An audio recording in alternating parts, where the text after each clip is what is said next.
मीठे बोल। अगर सब लोग थोड़ा सा सब्र कर लें तो इन्हें बेहतरीन चीज़ मिले।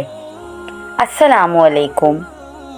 जुनेद घर के नज़दीक होटल से कुलचे ख़रीदने गया। तंदूर पर रोटियां लगाने वाला हर एक से उखड़ अंदाज में बात कर रहा था और इसी उखड़पन में कभी वो नान जला देता तो कभी कच्चे निकाल लेता। ग्राहकों का रश बढ़ता जा रहा था और पहले से मौजूद ग्राहक भी उसे जल्दी नान लगाने का कहते रहे, जिससे वो नान वाला हर एक से तकरीबन लड़ने लगता था। जुनेद कुछ देर से ये सब देख रहा था। जब जुनेद की बारी आई तो नान वाले ने जुनेद के लिए कुलचे तंदूर से निकालने शुरू कर दिए। ये कुलचे काफ़ी हद तक लाल होकर जलने के करीब थे। जुनेद ने कुलचे देखकर नान वाले से कहा, तुम माशाल्लाह बहुत अच्छे कारीगर लगते हो। इस तरह के कुलचे जो जले भी ना हो कोई आम आदमी नहीं बना सकता। अपनी तारीफ सुनकर उसने जुनेद की तरफ देखा तो जुनेद ने उसका हौसला बढ़ाते हुए मज़ीद कहा, इस पूरे इलाके में तुम्हारे जैसा उस्ताद नहीं होगा। ये बात सुनकर तंदूर वाले को जैसे भरपूर तवानाई मिल गई। एकदम उसका मिजाज खुशगवार हो गया। उसके चेहरे पर मुस्कुराहट आ गई और उसने कहा, बेटे अगर सारे लोग थोड़ा सब्र कर ले तो इन्हें बेहतरीन चीज़ मिले।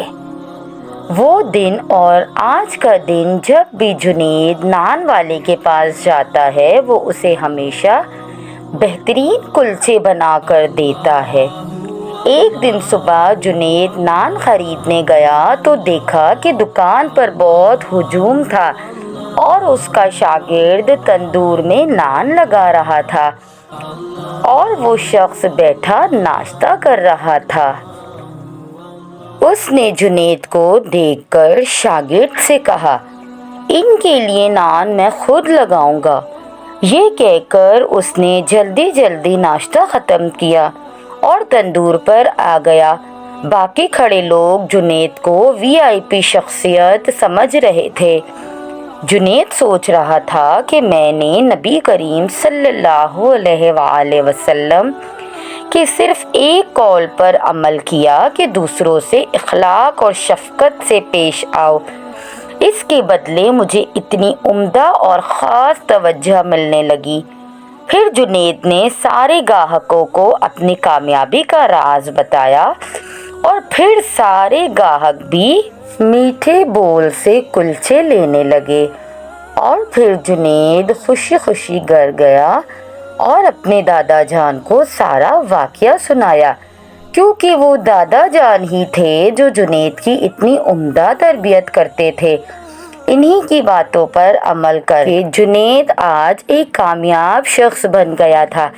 जुनेद की अक्लमंदी और दानिशमंदी पर आज सब रश्क कर रहे थे और पूरे मोहल्ले में जुनेद ही की वाहवाही हो रही थी, क्योंकि पूरे मोहल्ले में कुलचे वाला सिर्फ एक था और लेने वाले बहुत से लोग थे, जिस वजह से कुलचे वाला चिड़चिड़ा और उकता सा गया था, जिसका नतीजा ये हुआ था कि उसने अपने ग्राहकों से अपना इखलाक ही ख़राब कर दिया था।